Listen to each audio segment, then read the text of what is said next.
অতিথি, শ্রদ্ধেয় শিক্ষক শিক্ষিকা, অভিভাবক অভিভাবিকা ও আমার সকল বন্ধুদের যথাযোগ্য স্থানে সম্মান জানাই। আধারের কালো পর্দা সরিয়ে শত মুক্তিযোদ্ধার রক্ত ঝরিয়ে সূর্যের মতো আলো ছিটিয়ে এলো সে স্বাধীনতা। স্বাধীনতা দিবসে সবাইকে জানাই আমার আন্তরিক অভিনন্দন।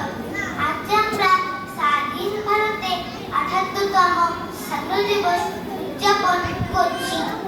১৯৪৭ সালের ১৫ই আগস্ট ভারতবর্ষ প্রায় ২০০ বছরের ব্রিটিশ শাসনের পরামর্শ থেকে মুক্তি পেয়েছিল। দেশ যখন স্থবির হয়ে পড়েছিল, প্রাণের চলমান গতি যখন অবরুদ্ধে উদ্বিগ্ন হয়ে দেখা দিচ্ছিল, অজার নিকুঞ্জ আনুষ্ঠানিক নিরর্থকতা মনোহীন ব্যাপক ব্যবহারে, ঠিক সেই সময় সেই সাম্প্রদায়িক মুহূর্তে শত শত মহান দেশপ্রেমী বিপ্লবীদের আবির্ভাব হয়েছিল বিস্ময়কর প্রতিভা নিয়ে। এই বিপ্লবীদের ত্যাগ ও প্রাণে বিনিময়ে এসেছিল স্বাধীনতা। স্বাধীনতা দিবসে সাথে মহান বিপ্লবীদের আমরা শ্রদ্ধা ও প্রণাম জানাই। যে সকল মহান দেশপ্রেমিকরা দেশের জন্য যে জীবন উৎসর্গ করেছিলেন তারা হলেন নেতাজি, গান্ধীজি, ক্ষুদিরাম, মাস্টারদা সূর্য সেন, বিনয় বাদল দীনেশ, ভগৎ সিং, নতকিনী হাজরা, লাজপত পাল প্রমুখ। নেতাজি বলেছিলেন, তোমরা আমাকে রক্ত দাও, আমি তোমাদের স্বাধীনতা দেবো। তিনি ১৯৪২ খ্রিস্টাব্দে পাঁচটি কোচ গঠন করেছিলেন। যে সময় বিশ্বের মানুষ বিশ্বাস করতেন যুদ্ধ সমস্যা সমাধান করতে পারে, সে সময় গান্ধীজি প্রচার করেছিলেন অহিংসার বাণী। গান্ধীজি বলেছিলেন, পৃথিবীকে বদলাতে গেলে আগে নিজেকে বদলাতে হবে। তিনি বলছেন, করেঙ্গে মরেঙ্গে, ডু অর ডাই। তিনি ডাক দিয়েছিলেন ভারত ছাড়ো আন্দোলন, আইন অমান্য আন্দোলন, অহিংস অসহযোগ আন্দোলন, দাণ্ড বিচার ইত্যাদি। যখন হাজার হাজার বিপ্লবীরা ঝাঁপিয়ে পড়েছিলেন, তখন ভারতে দেখেছিলেন এক ১৮ বছরের দলটা প্রাণ হাসতে হাসতে ফাঁসির মঞ্চে নিজের জীবন বলিদান দিয়েছিলেন।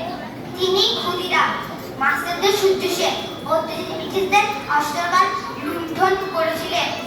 বিনয় বাদল দীনেশ একই বিপ্লবী কলকাতা রাইটার্স বিল্ডিং আক্রমণ করে অত্যাচারী ব্রিটিশ জেনারেল সিমসনকে হত্যা করে এবং নিজেরা মৃত্যুবরণ করে। ভগৎ সিং মাত্র ১৩ বছর বয়সে দেশের জন্য নিজের জীবন উৎসর্গ করেছিলেন। তার বিখ্যাত স্লোগান ইনকলাব জিন্দাবাদ, বিপ্লব দীর্ঘজীবী হোক। লাহোর ষড়যন্ত্র মামলায় ফাঁসির মঞ্চে নিজের জীবন বলিদান দিয়েছিলেন। নতকিনী হাজরা ভারতের স্বাধীনতা আন্দোলনে অন্যতম বিপ্লবী ছিলেন। তাকে গান্ডু নামে ডাকা হতো। তিনি লবণের মুখ করে আইন অমান্য আন্দোলন করেছিলেন। নতকিনী হাজরা তমলুক থানা দখল করার জন্য মিছিল করেন। হাতে ছিল জাতীয় পতাকা, কণ্ঠে জেগে ওঠে বন্দে মাতরম, অত্যাচারী ব্রিটিশ ভারত ছাড়ো। মিছিলের কপালে গুলি করেন এবং তিনি শহীদ হন। লাজপত পাল একটি উগ্র জাতীয়তাবাদী নেতা।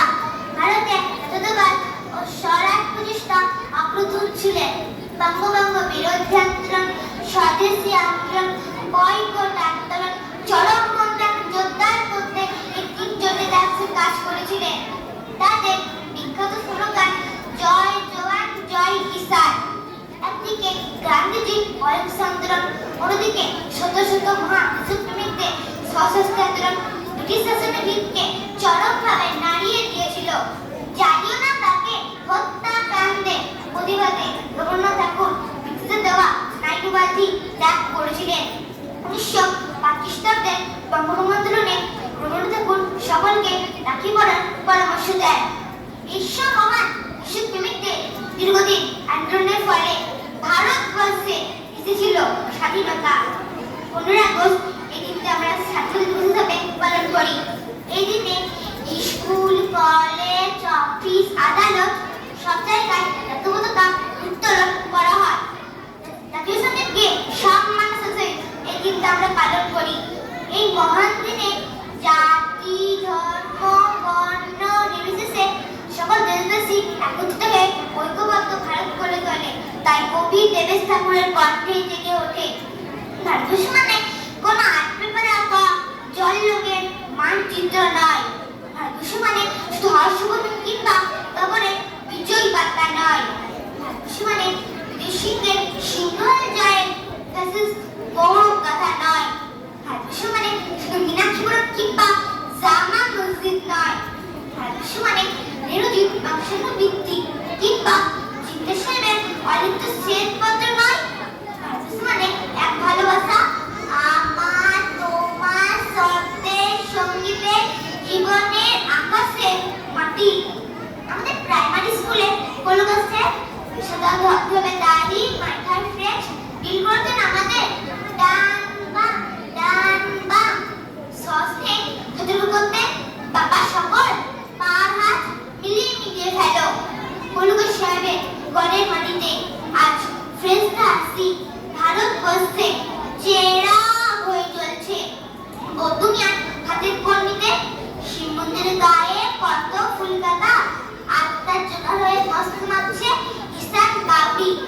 নিয়ামক শেখার কপুর মাহাতো এক বারতনে ধান ঝাড়ে, সোনালি গোবিন্দ ভোগে খামারে ঠিকরে পড়ে সোনালি আলো। পতন্নজি